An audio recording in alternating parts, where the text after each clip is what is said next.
देखो एक प्रॉब्लम है, हम लोग आलस्य बरतते हैं और इसीलिए उस आलस्य में न तो हम कथा को ही समझ पाते हैं और न गुरु के बताए हुए मार्ग पर चल पाते हैं। मैं फिर कहूंगा, एक बार गुरु के सानिध्य में जाकर अपने जीवन को सदमार्ग पर ले जाने की कोशिश कीजिए। एक पंडित जी थे, एक पंडित जी थे, बड़े आलसी थे, बड़े आलसी। जो पत्नी बना दे वो खा लें और खा के सो जाए, रोज का काम। पंडितानी बड़ी दुखी थी। पंडितानी सोचती थी ऐसे कब तक काम चलेगा, ये खाते हैं सो जाते हैं, खाते सो जाते हैं। अब वो शिव जी की पूजा करते थे, पर शिव जी की पूजा करते थे तो उनको लगता था कुछ तो होगा, कुछ तो होगा। शिव जी करेंगे, हम क्या करें, शिव जी करें। अब देखो ऐसे भी थोड़ी होता, कर्म तो करते ही रहो ना, आगे शिव जी उसमें फल बढ़ा देंगे, ये अलग बात है। शिव जी करें, खाएं और सो जाएं, शिव जी करेंगे, खाएं और सो जाएं। एक दिन एक महात्मा जी आए, दोनों ब्राह्मण ब्राह्मणी ने मिलकर सेवा करी और भोजन कराया, द्रव्य दक्षिणा दी, चले गए लेके महात्मा जी दक्षिणा। महात्मा जी जाने से पहले पूछे, पंडित जी हमसे कुछ मांग लो। तो पंडित जी बोले, महाराज एक बात कहें। बोले क्या? बोले हमको आराम बड़ा अच्छा लगता है। तो बोले हमें कोई ऐसा व्यक्ति दे दो जो हम कहें वो हमारा काम किया करे, जो हम कहें सो काम करे। बोले अच्छा? बोले हाँ। बोले ठीक है, लाओ हम बताते हैं। महात्मा जी ने झोली खोली और झोली खोल के महात्मा जी ने एक बोतल पकड़ा दी। बोले ये पकड़ो। बोले ये क्या करेगी? बोले यही करेगी। बोले क्या करेगी? बोले अच्छा ऐसे नहीं समझोगे। बोतल खोली, उसमें से एक जिन्न प्रकट हुआ, बाहर आके खड़ा हो गया। बोले जी महाराज। बोले आज से तुम हमारी नहीं इनकी गुलामी करोगे, जो ये पंडित जी कहें वही तुम करना। तो महाराज महात्मा जी तो गए, अब वो भन बना के खड़ा हो गया। वो जब आवे तो महाराज दीवालों की खिड़कियां वड़कियां सब हिलने लग जाएं। बोले कहो हमें काम बताओ, अगर तुमने काम नहीं बताया तो याद रखो हम तुमको खा जाएंगे। जब तक काम करवाते रहोगे आप बचे रहोगे। बड़ा दुखी। पंडित जी बोले आने की देर नहीं हुई, खाने की पहली बात करने लग गया है। तो पंडित जी को लगा हम पे तो काम ही बहुत है, हमने तो आज तक कुछ किया ही नहीं, हमें खाएगा कहाँ से, तुझे टाइम ही नहीं दें खाने का। बोले जाओ, हमारा कई बीघा जमीन है, जाके सबको जोत के आओ बैल से। जिन्न बोला अभी गया और अभी आता हूँ। थोड़ी देर में लौट के आ गए, काम बताओ। बोले क्या काम बताएं? खेत वो जोतने के लिए कहा था, किया हुआ। तो खेत जोताए, काम बताओ तो नहीं तो खा जाएंगे तुमको। बोले कमाल कर दिया इसने, इतनी जल्दी कैसे? बोले चलो दिखा के लाता हूं। बड़ा उठाया, दिखाया और फिर बैठाल दी। बोलो काम बताओ। पंडित जी बोले ऐसे तो कितने काम बताऊंगा। बोले पानी लगाओ सब में, पूरे में पानी लगा के आ गए। काम बताओ।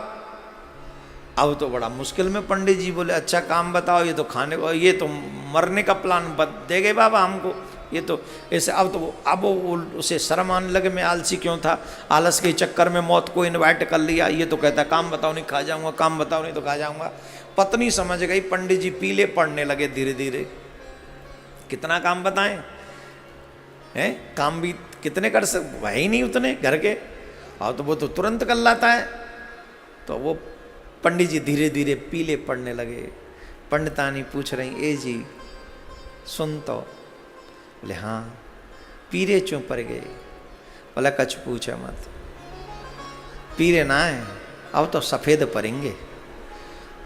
का है गो, काय को मर रहे हो? अरे बोले मरे ना तो का, मरे ना तुझे मार देगो भयो का। अरे बोले ये इतना रोज रोज कहता है काम बताओ काम बताओ, इतना काम कहाँ से लाऊं, कहाँ से लाऊं इतना काम? ये तो कह रहा है काम बताओ नहीं तो खा जाऊंगा, खा जाऊंगा। रोज खाने की धमकी देता है। काम के लिए रखा था कि खाने के लिए रखा है इसे? बोले देखो सुनो, हम तुम्हें संकट से बचा सकते हैं, पत्नी हमेशा संकट में काम आती है, ये पति नहीं समझते हैं। पतियों को समझना चाहिए ईमान से, बहुत काम आती है संकट के टाइम पे। सिर्फ पत्नी ही काम आती है, बाकी के तो सब कहा कहूँ मैं तुमसे। तो पत्नी ने कहा देखो हम तुम्हारे काम कर देंगे, तुम्हें संकट से बचा लेंगे, बताओ तुम्हारी समस्या क्या है। बोले देखो समस्या यही है, तुम जानती हो इसे काम नहीं बताएंगे तो ये खा जाएगा। अब क्या काम बताएं, कितना काम बताएं। बोले सुनो तुम हमसे एक प्रॉमिस करो तो हम तुम्हें बचा लें। बोले क्या। बोले आज के बाद तुम आलस नहीं करोगे, अपना काम खुद करोगे, खेत का काम खुद करोगे, घर का काम खुद करोगे, जो घर का काम है हम करें वो हम करते हैं, तुम्हारे काम तुम करो। अगर ये हमसे प्रॉमिस करो तो इससे हम तुम्हारा छुटकारा करवा सकती हैं।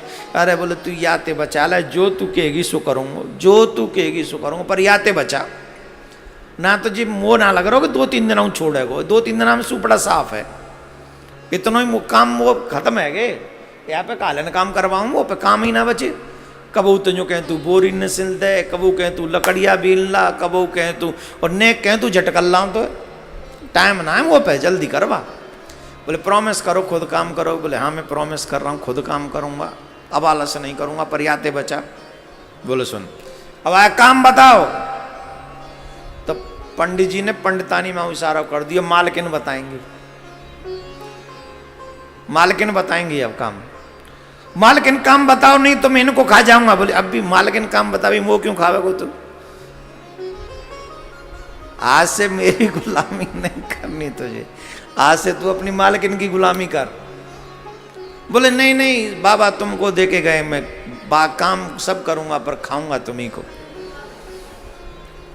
जी बोले मेरे पीछे पड़ गो। तो कोई बात नहीं, मालकिन बताओ कोई काम इनको। बोले हाँ बताती हूँ, सुनो हमारी गली के बाहर एक कुत्ता बैठा है, सफ़ेद कलर का, पीछे से काला है, हाँ मुंह से थोड़ा लाल है। तो बोले उसकी पूंछ टेढ़ी हो रही है, जाओ उसकी पूंछ सीधी करके आओ। बोले अभी गया, गया और अभी तक वापस नहीं लौटा है, अभी तक वापस नहीं लौटा है और उसे सीधे करने का प्रयास चालू है। शिव की कृपा से दोनों पंडित पंडितानी जी भगवान शिव के धाम में प्रस्थान कर गए हैं, पर वो सीधी नहीं कर सका है अभी तक। तो आप कह रहे होंगे क्या करें। बोले जो लोगों का मन वो कुत्ते की पूंछ जैसा है कि चाहे कुछ भी हो जाए पर हम भगवान को नहीं मानेंगे और भगवान की बुराई ही करेंगे, उनको तो जिंद ठीक नहीं कर सका तो फिर हम जैसों की तो वैल्यू ही क्या है। परंतु आप सबसे फिर भी कहेंगे अपने मन को आलसी मत बनने दो, अपने मन को संभाल के रखो, अपने मन को शिव के चरणों में रखो। जब शिव के चरणों में रखोगे, शिव कृपा करेंगे तो निश्चित ही आप सबका कल्याण हो जाएगा, इसमें कोई दो राय नहीं है।